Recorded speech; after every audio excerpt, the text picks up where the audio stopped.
With our Module 4 lecture, we're going to take a look at Portland cement concrete that's used in roadway surfaces and design factors.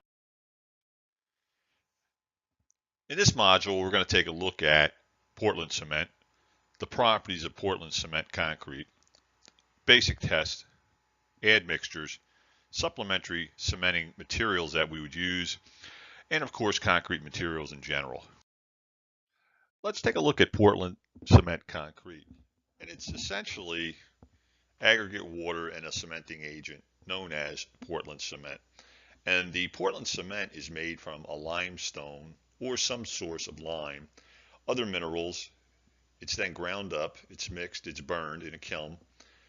And then once that's completed, it's ground to a fine powder that will harden when mixed with water. And of course, once we add the aggregate, we get a Portland cement concrete or a concrete material. We have to remember that the costly part of this type of concrete is the cementing agent or the Portland cement. As we can see, there's a process to make it. We have to get the materials, grind them up, heat them, and then of course grind them up again to make this powdery material that's going to mix with the aggregate, of course, once we add the water, and it's going to allow us to make this concrete material.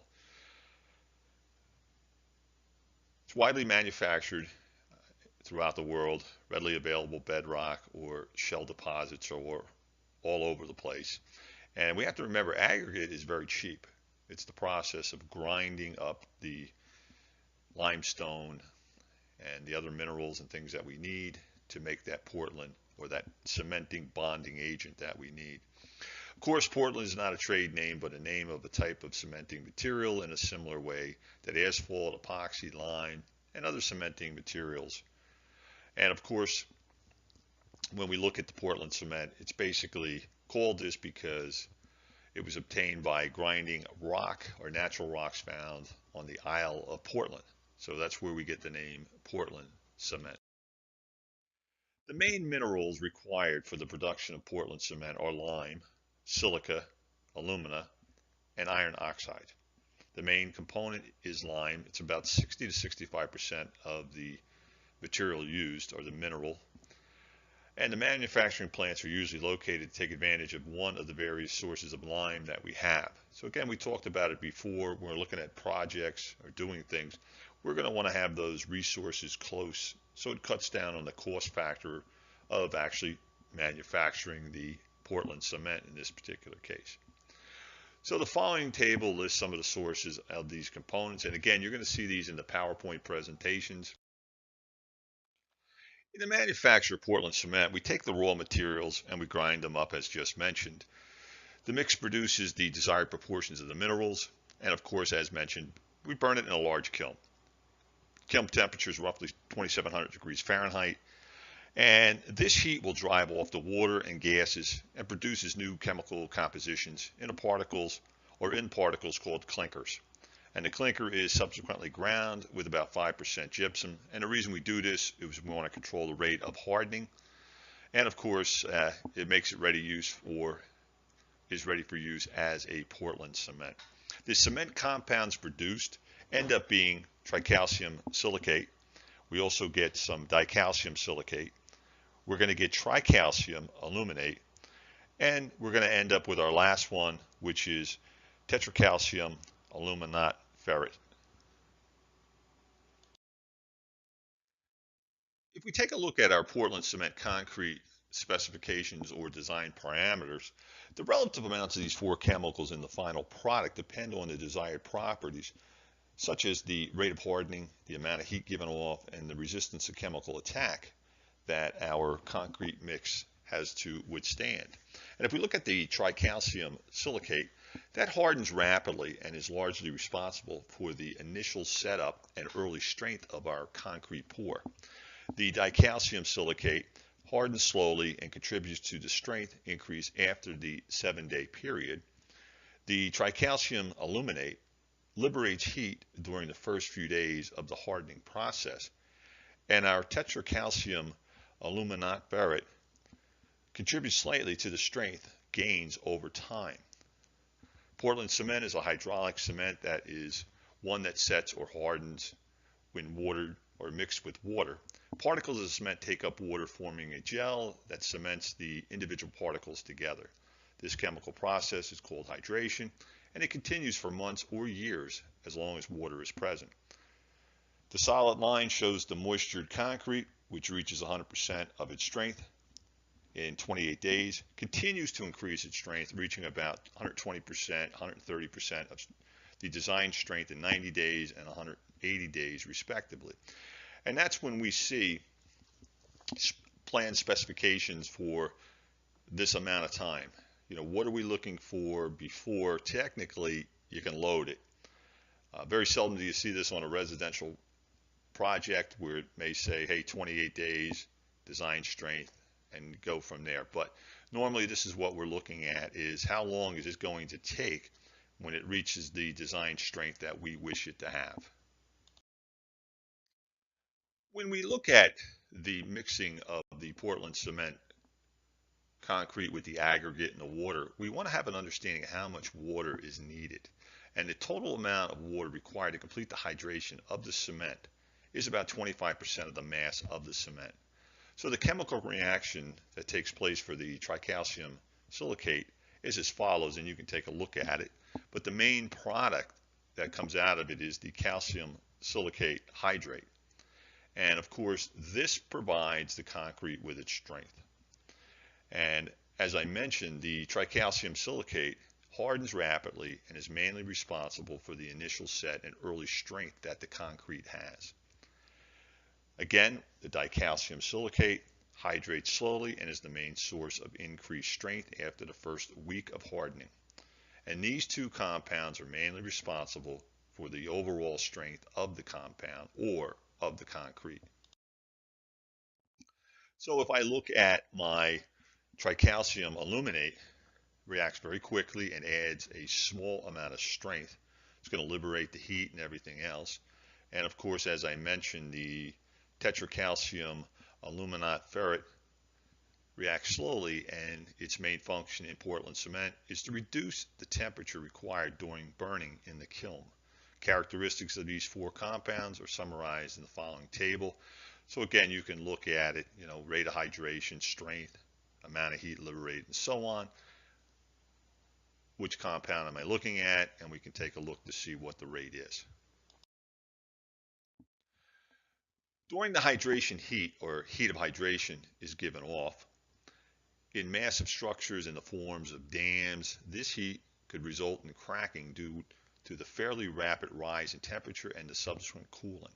This is one of the things they had to concern themselves with the Hoover Dam and many of the dams that were built during the Great Depression, pouring concrete and the amount of heat that was still being generated.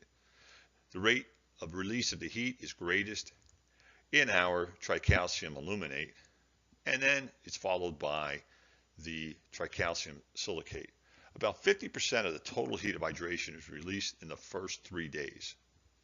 5 main types of Portland cement are produced, and the compositions and designations are shown, are provided in the following table. And again, look at the table in the PowerPoint presentations.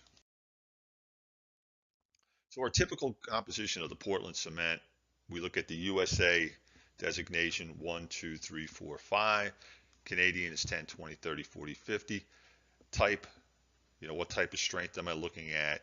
And then the composition of each of the compounds that would be within the percentage of each one.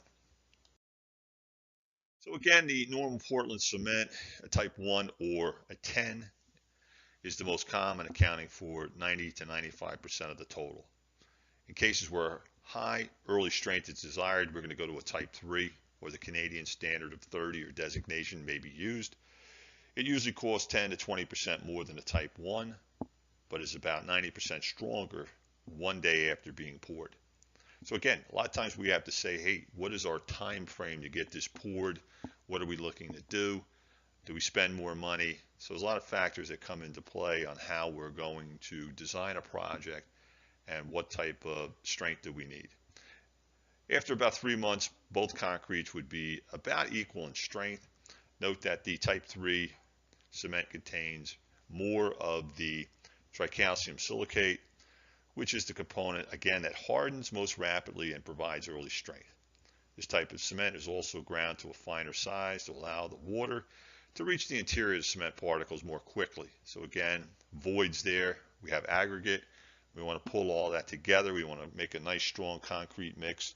So there's some factors that we also have to look at. Type 4 cement is used where a lower rate of heat increase is required, as in dams. Mentioned that before. We don't want a lot of heat buildup.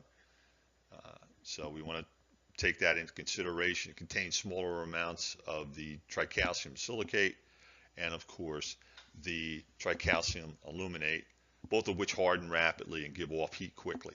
So we want to control those heat factors. Type 5 cement should be used in cases where the groundwater contains over 1,000 parts per million of sulfate and where the soil contains over 0.2% sulfate. Sulfates are often found in soils and groundwater, and they may contain or may combine with the tricalcium aluminate to produce an expanding compound that would result in degradation of the concrete or the concrete mix. The amount of the tricalcium aluminate in this type of only is about 1/3 of that in a normal cement. And if we look here, type 2 cement is suitable where moderate resistance to sulfate, over 150 parts per million of water or 0.1% of the soil, or slightly lower heat of hydration is required. And the relative strengths of these cements can be found within, again, our table. So we got to look here, what do we have? What's the type of cement? Portland cement, United States 1, 2, 3, 4, 5. Again, Canadian 10 through 50. We're looking for 1, 3, 7, 28, 3 months. And we would make our selection from there. Types 1A, 2A, and 3A are similar to types 1, 2, 3, but contain small amounts of air entraining materials to improve the durability of the concrete. Other special cements, for example, white Portland cement and masonry cement, are also produced.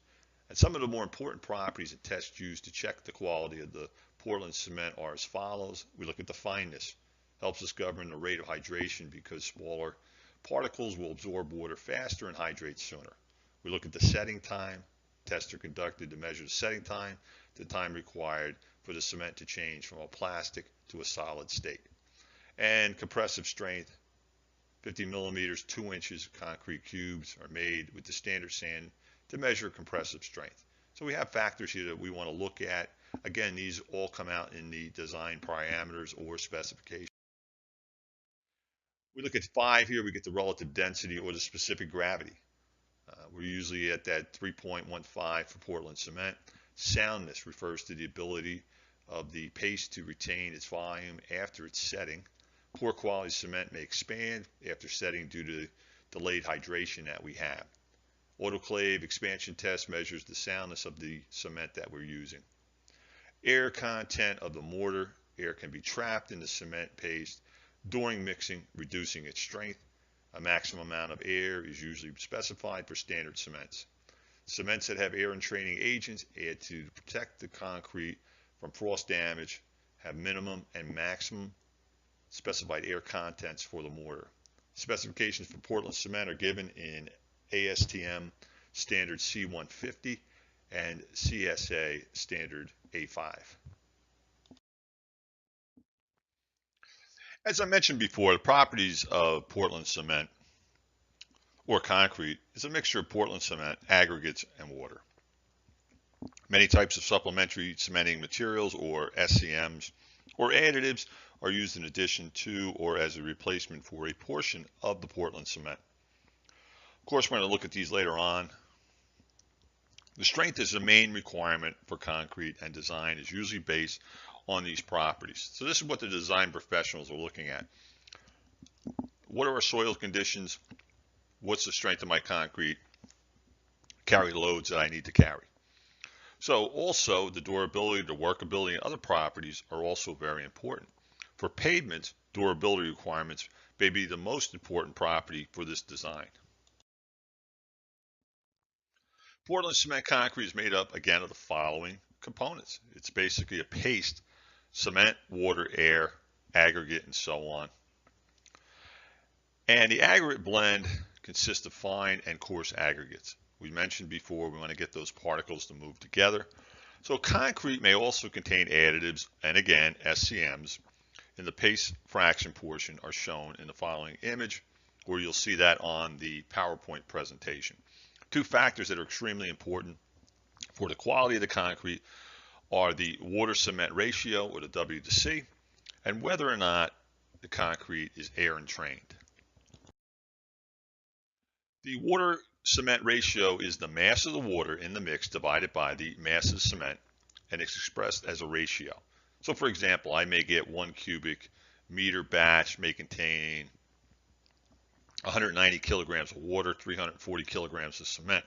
So again, my ratio is 190 divided by 340, and I get 0.56. For most mixtures in everyday use, the water content ratio is somewhere between 0.4 and 0.7. The water-cement relationship can also be measured in units of gallons of water per sack of cement. A WC, or water content ratio, of 0.5 corresponds to 5.64 US gallons per sack of Portland cement. Water is required in the mixture for two purposes. One, react chemically with the cement and cause it to harden. Of course, we need this for the hydration process. Two is to make the plastic or mixed plastic or workable enough to be used as intended. So again, more water, aggregate, depending on what that PSI strength is that's spec'd out, that's going to allow us to work with this cement based on the water content and the cement. And because 1 kilogram of water is required for 4 kilograms of cement for hydration, a water cement ratio of 0.25 would be sufficient to harden the mixture. However, again, with this amount of water, the mix would not be plastic. It's going to be very stiff. It's going to be hard to work with. It's actually going to set up quick too. It would react as a dry mass of aggregate and could not be molded, moved, or finished properly. As I just said, you're going to have a real stiff mix. You're going to set it down. It's not going to be workable. You're not going to have enough water content in there to get that to flow as you would want it to. Therefore, extra water is required to make the concrete plastic. And plastic, let's take a look here at two water-cement ratios. We're going to have mix A and mix B. So both the mixes require 100 kilograms of water for hydration because they both contain 400 kilograms of cement. Mix A has subsequently more water, causing it to flow more easily and to, of course, be more workable. However, as the concrete sets, the excess water will form water voids in the mix. As the concrete dries and hardens, this water will evaporate, leaving air voids in the setting concrete. These water or air voids will weaken the concrete substantially, causing failure conditions. And a lot of times when we have concrete that's very fluid, a lot of water, you'll have what's called a jitterbug. They'll get in there and they'll start to move that. Try to get those air pockets out, the water flowing. And of course, you'll see as concrete that has a lot of water in it, as it starts to harden and it starts to force this water out, you'll see it surface or come to the surface on what's called basically a butter layer, and the water will start to lay on the surface. Of course, evaporation through air blowing over it, the sun hitting down on it. And we have to keep an eye on that because we don't want it to harden too fast. So if we're going to do some floating work, edging work, or anything like that, we want to make sure that that concrete is still workable so that we can smooth it out. If I take a look at mix B, it has less than half the excess water that is in mix A, and therefore will be denser and much stronger. Of course, going to set up quick too. The strength of the concrete is determined by the strength of the paste or the concrete mix. The volume of the excess water in mix A is about 38% of the paste volume, and only about 21% in mix B. Volume calculations will be discussed later in the presentation or within the PowerPoint presentation themselves. Entrained air is used in concrete mixes to protect against degradation resulting from the freezing and thawing of the water in the pores of the concrete. So again, we talked about this before. Water gets in there, and as it freezes and it thaws, we get a heaving effect and things like that, which causes the pores to expand, of course putting more pressure on the inner sides of this pore, causing concrete to actually chip off or break. So weathering or degradation due to freezing and thawing is caused by the expansion of the water as it freezes. Just mentioned that as the water gets in there, now it freezes, it wants to expand. Well, it put pressure on the particles in there. Of course, it's going to cause them to chip if we continue to do this over and over again. The pressure caused by this expansion forces the pore to open. After thawing, the larger pore is resaturated water, and subsequent freezing increases the pore volume again. So it's a continuous process. As we keep getting water in there, it starts to expand. Well, the natural thing is it's going to make more of an opening so that more water can get in there. This pressure can soon build up to exceed the tensile strength of the concrete and cause pieces of the concrete to break off at the surface. That's what I just mentioned. Now you're going to break it down and break it down, and you get a failure point. And this is the most common cause of degradation of concrete or exposed concrete, and it's called spalling. In air entrained concrete, small bubbles of air, approximately 0.001 to 0.003 inches in diameter, formed in the concrete by adding special chemicals to the mix. These chemicals are called air entraining agents. A very large number of these bubbles, which are connected or formed, cushioning the effect of the air bubbles, relieves the pressure developed by the freezing of the water in the pores. Some water flows into these bubbles, and on thawing, capillary tension causes this water to flow back to its original location. All concrete contains air. However, in non-air entrained concrete, this entrapped air is made up of relatively large bubbles that are not affected in resisting the weathering process that the concrete might be exposed to. We should keep in mind that all concrete that will be exposed to freezing and thawing conditions should be air entrained. To be effective, the entrained air should be distributed uniformly throughout the volume between the coarse aggregate particles. The air bubbles should be spaced closely so that the pressure can be relieved before the tensile strength of the concrete is reached. And again, our spacing should be somewhere in the area of 0.008 inches. And again, we have to keep in mind when we start to do these things, add mixtures and things like that to our concrete batches, it's a cost factor that comes into play. So we now have to ask ourselves, well, what do we mean by concrete that will be exposed to freezing and thawing? So we have to look at that overall, what's the design parameters, what are we doing? And then we have to make that decision. Do we use entrained air with that mix? Experience has shown that about 9% of air in the mortar fractions, paste plus the fine aggregate, provides adequate protection except for concrete subjected to de-icing chemicals, in which case a higher percentage is required. Concrete made with small size coarse aggregates requires more mortar to fill the spaces between the coarse particles. Therefore, air as a proportion of the whole mix increases as the size of the largest particles in the mix decreases. Of course, the following table provides theoretical values, and again, you can look at that in the PowerPoint presentation. And of course, billions of disconnected air bubbles are air entrained concrete also increase workability of the mix and reduce both the segregation of the aggregates before the paste and the bleeding of the paste to the surface. Of course, the air bubbles act as tiny ball bearings, aiding in the flow of the materials as the unit of the concrete mix. And again, we're talking about we want that water to get out of there. Let's take a look at some important aspects of hardening or hardened concrete. Some of the more important properties of hardened concrete are compressive strength, tensile strength, durability, permeability, and hardness or abrasion resistance.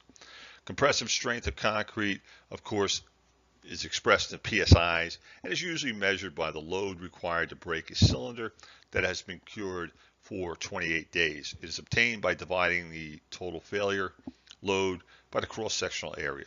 Concrete is assumed to have reached its design strength at the age of 28 days. For normal concrete, the strength at 3, 7, and 14 days is about 40, 60, and 75% respectively of the 28-day value that we're looking for. The concrete will continue to increase its strength as long as water is present, although at a decreasing rate. However, the strength gains will cease as soon as the concrete dries out after being exposed to air because water is required for hydration to take place. Compressive strength will also vary considerably with the water content or cement content ratios as discussed earlier. This variation of air-entrained and non-air-entrained concrete that is shown in the following image. Again, you'll see that in the PowerPoint presentation. And from these graphs, it will appear that the use of air-entrained concrete results in a substantial reduction in strength. So again, take a look at that in the presentation and the information provided. So we've taken a look at a quick example here. If we get a W to C that equals 0.5, the 28-day strength, or about 33 for the non-air-entrained concrete, and about 25 for an air-entrained mix. So we can see that difference right there. So again, the air entrainment reduces the water or the amount of water required for a given workability, which allows for a reduction of the water to cement ratio that we would have. So again, for example, a non-air entrained concrete might require 200 kilograms of water to 400 kilograms of cement for workability. So we're looking at a 0.5. So again, air-entrained concrete, the same degree of workability could be obtained with a mix containing about 175 kilograms of water, 400 kilograms of cement, and again this time we're resulting in a water-cement ratio of 0.44. The estimated strength of this mix would be about 29, again, not far below the 33 expected for the non-air-entrained concrete containing the same amount of concrete. When we look at the hardening of the concrete, the tensile strength of concrete is very low less than the 10% of the compressive strength. It varies with the compressive strength. The tensile strength is not considered in structural concrete, as reinforcing steel is used to carry this tensile strength or load. Cracking of the concrete due to volume change is usually due to tensile failure. Another factor in the hardening of concrete is the flexural strength of the modulus of rupture, and it's used to evaluate the strength of the pavement concrete. A small beam is cast and subjected to loads until failure occurs due to the tensile strength in the bottom of the beam. Flexural strength is usually about 15% of the compressive strength for the ordinary concrete. A more accurate relationship is the following formula where K is a constant that is approximately 0.7 the strength and 8.4 of the PSI values. Durability is another factor that comes into play, and it is the resistance to various conditions causing degradation. Certain types of aggregates that are termed reactive aggregates may cause these problems. Of course, we'll look at this a little bit later on in our presentations. The main conditions affecting durability of exposed concrete are cycles of freezing and thawing temperatures, the effect of air entrainment, and the water-cement ratio on freeze-thaw resistance can be seen in the following image. And again, this would be in the PowerPoint presentation. The effect of air entrainment in improving the resistance of concrete to degradation due to cycles of freezing and thawing have been discussed before. The strength of the concrete is also important, and low water-to-cement ratios are recommended for exposed concrete. De-icing chemicals such as calcium chloride, of course commonly used on pavement and sidewalks, frequently cause scaling or breakup. The presence of these chemicals increases the hydraulic pressure in the concrete, and stronger concrete with a higher air content is recommended. In some cases, groundwater or soil contains a high proportion of sulfates. These sulfates attack the concrete and cause degradation. Seawater can bring about the same result. Concrete exposed to sulfates should be air entrained as well as have a lower water to cement ratio. Type 2 or type 5 cement may also be required. The following image, again, look in the PowerPoint presentation, shows the effect of the air entrainment and the water cement ratio on the performance of concrete specimens subjected to sulfite attacks. Permeability or water tightness also varies greatly with, again, our water to cement ratio. Concrete with a high water to cement ratio will have more water and or air voids and therefore will be more permeable. Results of standard leakage tests using 25 millimeter thick disc of concrete are shown in the following table. Again, you're going to look at that in the PowerPoint presentation. Abrasion resistance varies greatly with concrete strength, as would be expected. And of course, the following image, you're going to look at it in the PowerPoint presentation, indicates wear resulting from the standard test on concrete of various strengths using various types of aggregate. The important properties of plastic concrete include workability and harshness. Workability is very important because we want to be able to move that concrete around and then work with it and then control the setup time so that we can finish it when required. Workability indicates the consistency or plasticity or ease of placing and molding the concrete without segregation. Generally, increased water makes concrete more workable. Air entrainment also increases workability. Workability must be sufficient to ensure that the concrete, when placed, can be compacted adequately, leaving no voids in the structure. However, concrete should not segregate or bleed. Bleeding is the movement of water to the surface. This may increase the water-cement ratio near the surface, which can result in a weak layer, particularly if the concrete is finished with excess water on the surface. Bleeding is caused by the settling of the solids in the fresh concrete. So again, we see that a lot of times. If we have a lot of bleeding going on, which is all that water going to the surface, and now it's drying, and then we finish it, the aggregate, of course, gravity is going to pull it down. Water is going to go to the surface. A lot of times we'll see years later where you'll have that upper layer peeling off because now that cement ratio has gotten to the surface, it's weakened it, and now you'll start to see that chipping away. Segregation is the separation of the coarse aggregates from the mortar. Both of these problems may be caused by excessive vibration during placement, too much water in a mix, or poor mix design. The concrete mix should be designed with the minimum water required for placing, and it should be deposited as close as possible to the final location of the material in the structure so that it doesn't have to be moved by vibrators or any other means that's going to change the consistency of the mix. Workability is usually measured by the slump test. Harshness is a property that indicates the finishing quality of the concrete. A harsh mix will have too much coarse aggregate or too coarse a sand, and it will be hard or impossible to finish smoothly. On the other hand, an oversanded mix will appear fatty and it will finish well. It will be uneconomical. So basically, we see that a lot of times when we have a mix that's been poured and you can see the aggregate is actually on the surface. You can see the blue stones or whatever they used. So it creates another problem for us. Another important property of concrete that must be considered in the design is the volume change. Three types of volume change are of importance in this discussion. Temperature changes causes change in volume of the concrete, as it does for all materials. The amount of change varies with the type of aggregate used, but an average value for the coefficient of expansion, we're basically looking at the 10 millionths or 10 times 10 to the 6 units per unit. And of course, we can take a look at that for the Fahrenheit.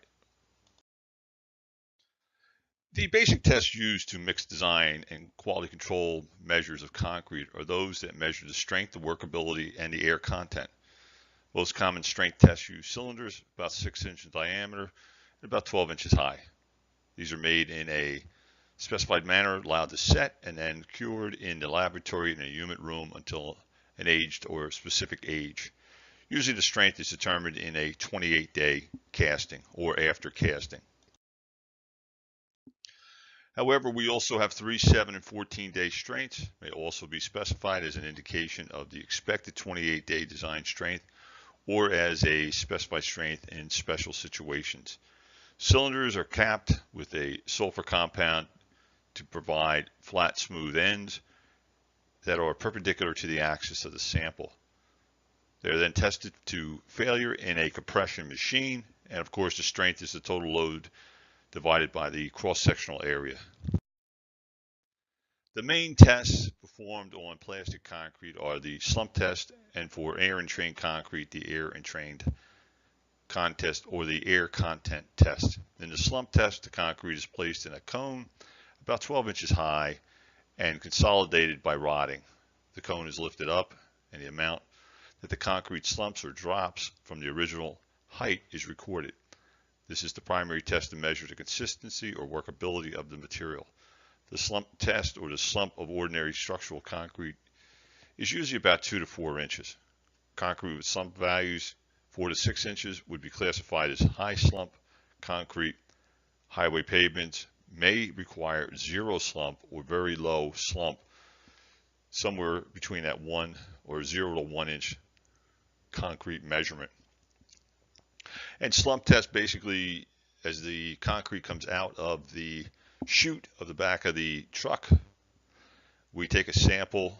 We then, of course, rot it so that the material is firmly in place, and then we flip the cone over and we allow the concrete to settle, and we measure that settlement, and that tells us what we have. And again, that's going to be on design parameters from the design professionals and specifications that we have. The air content test is measured by a volumetric method or a pressure method. In both methods, a bowl of known volume is filled and the top part of the apparatus is clamped on. With the volume apparatus, a standpipe is filled with water and the apparatus is inverted and agitated until the concrete pulls away from the base. Then it is rolled until no further drop in water level occurs. The drop in the water level is calibrated to give air content as a percentage.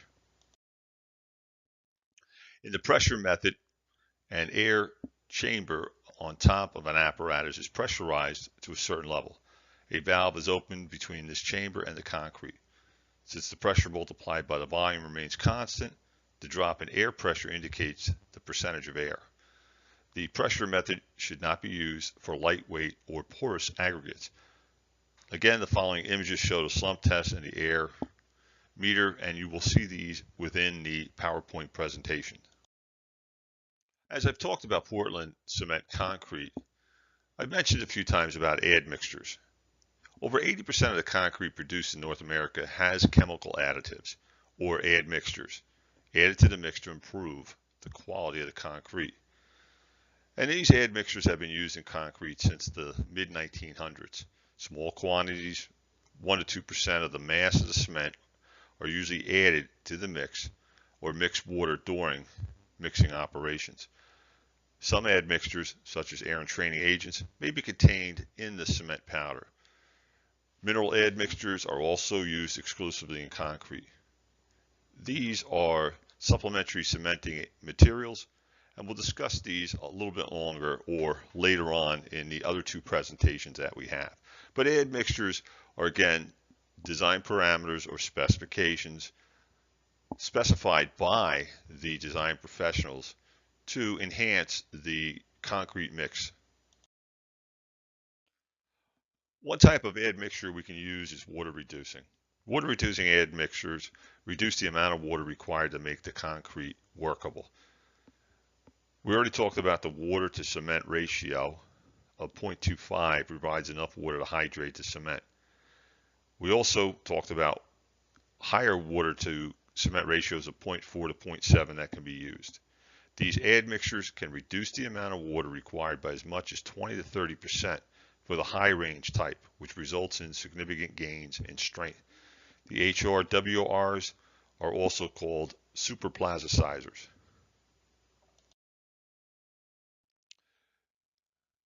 These superplasticizers increase the slump and workability of the concrete so that the concrete can fill forms and can be vibrated properly and can be placed by pumping these or the concrete through pipes.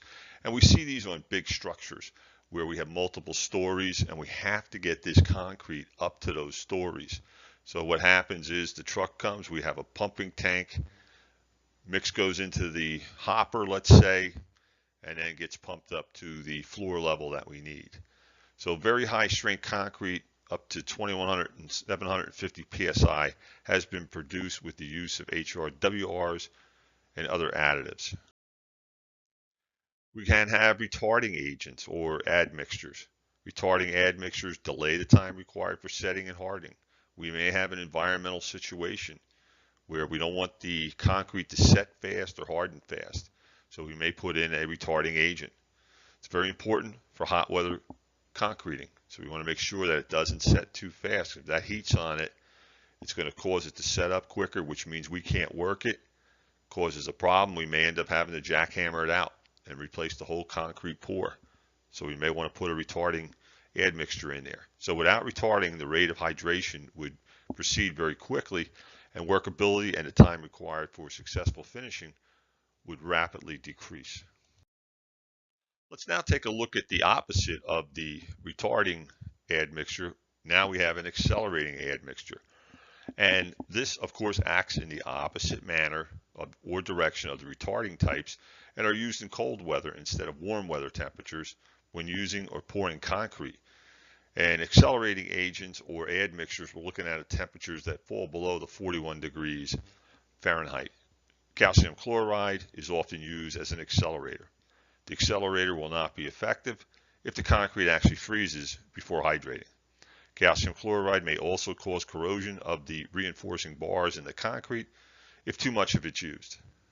And a lot of times we may see poly-coated reinforcing bars in these situations.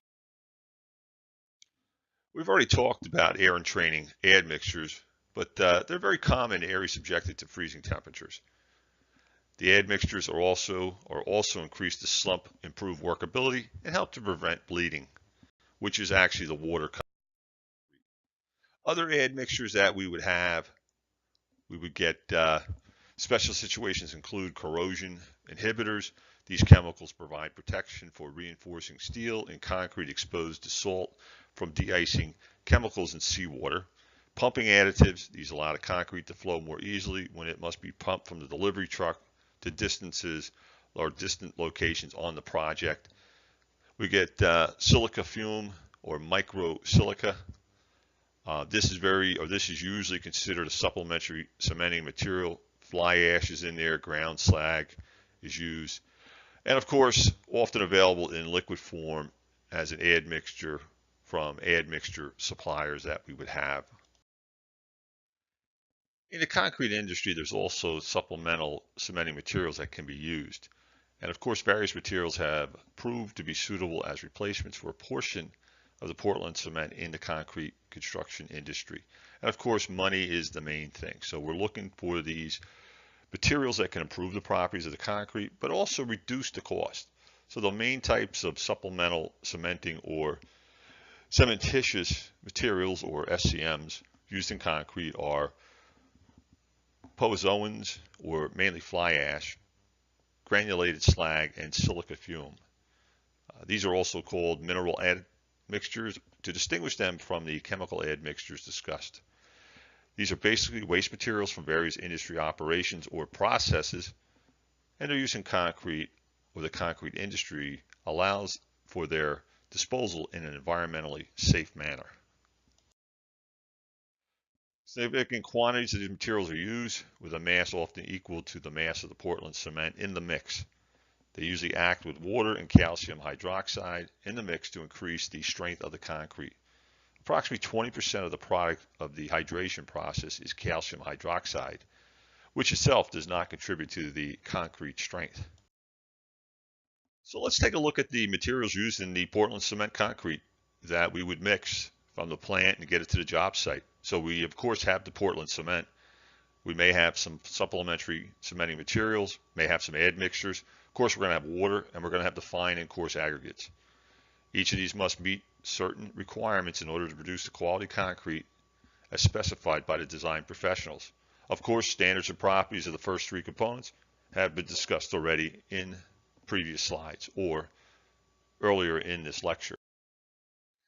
Of course, the water that is used has to meet a standard, so any municipal water or any natural water that is drinkable and has no definite taste or odor is satisfactory as mixing water. Seawater containing up to 35,000 parts per million of dissolved salts is also suitable for unreinforced concrete. Early strength would be higher with salt water, but the 28-day strength might be lower. Using salt water in reinforced concrete can lead to corrosion of the reinforcing rebar that we have. Of course, if we went to a poly rebar, it's going to cost us more money, but we can always keep that in mind. A lower water to cement ratio, we're looking at maybe a maximum of 0.45, and a thicker cover over the bars are often recommended if the concrete is exposed to seawater. Water with other chemicals, organic materials, industrial waste, dirt, oil, or other impurities may be acceptable if concentrations are not too great. Tests should be made, and if the strength of the test tubes or cubes made with the water is 90% of that obtained with pure water, then the water is generally satisfactory. Our aggregate material should be composed of clean, hard, strong, and durable materials or particles. One of the important characteristics other than gradation include the following. We want to have a hardness or resistance wear to the material, soundness or resistance to freezing and thawing. We want chemical stability, particle shape and texture, relative density and absorption, and of course our deleterious substances that are being used. If we look at hardness, aggregates must be hard, especially those used for pavement surfaces, where skid resistance is very important because with traffic, soft aggregate tend to shine. Poor quality particles may break during placing and servicing. Soundness or durability indicates the aggregate's ability to withstand weathering, especially cycles of freezing and thawing. Aggregates are porous and, especially in pavement, are exposed to water continuously. Water expands 9% when it freezes. Therefore, considerable pressure is exerted and susceptible aggregates may fail. And if we look at material failures, so pavement distresses that results from aggregate failures include pop-outs. It's a fracture of the large aggregate particles near the surface, causing a lump of the concrete to break away, leaving a hole in the surface. Decracking formations of a series of adjacent cracks in the surface near the joints in the concrete. Map cracking formations of a series of cracks over the whole surface of the concrete. A number of tests have been developed in the construction or concrete industry to measure the soundness of the aggregates, such as the Micro-DeWalt test for fine aggregates and the unconfined freeze-thaw test for coarse aggregates. The traditional soundness tests utilizing sulfates are also still used in the industry. Chemical stability is important in the concrete because certain aggregates called reactive aggregates react with alkalis in Portland cement to form a gel around the particles within the mix. This problem is also termed alkali silica reactivity or ASR. The gel may cause abnormal expansion and map cracking of the concrete. Various special tests are used to identify possible reactive aggregates. Judging the performance of aggregate in previous concrete work is a common method used to ensure selection of non-reactive aggregates. Tests involving the measurement of expansion of a mortar bar are sometimes conducted on unknown aggregates. Where reactive aggregates are found, special low alkali cements may be used, or poisons may be added to the concrete. Most Portland cements containing about 1% alkalis include nitrous oxides and potassium oxide. This is reduced to 0.6% or less in low alkali cement. Some other factors we want to look at with the materials is the particle shape. The use of long, thin aggregate particles should be restricted because they require more water to produce a workable mix and they break easily, as we discussed earlier. Relative density or the specific gravity. These values are very important in most mixed design calculations. Also measured is the absorption of the aggregate and the amount of surface moisture we have. Fine aggregate bulks up by a considerable amount, over 35% in some types, with about 5% water, and this must be considered in the mix design. The dry rotted density of coarse aggregate is also often required. This is measured by placing the aggregate in layers in a container and rotting each layer for compaction. The dry rotted density is the mass of the aggregate divided by, again, the volume of the container. Deleterious substances include dust coatings, finer than, of course, our number 200 sieve, coal, chert, soft particles, clay, shale, friable particles, and organic coatings. The deleterious action of these substances are listed within the following table. And again, that's going to be in the PowerPoint presentation. Fineness modulus, this property to fine aggregate, is measured to help ensure that the mix is not too harsh or unworkable, which often results if the gradation is very close to the fine side of the coarse side of the limits on all sieves. It is calculated from the percent retained on the sieves from the 3/8 to the number 100, not including the 200.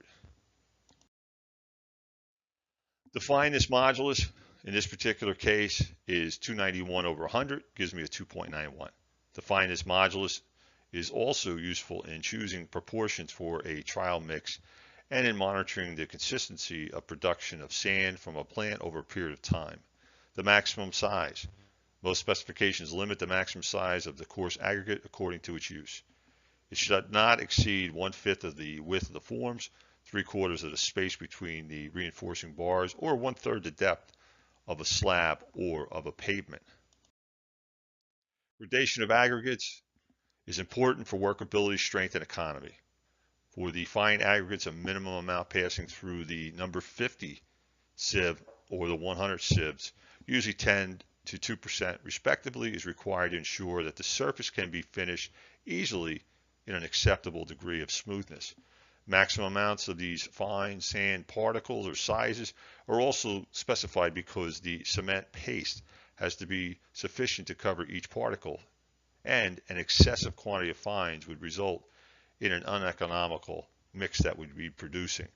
Various coarse aggregate gradations are allowed depending on the maximum size of the particles that can be used within the structure of the material.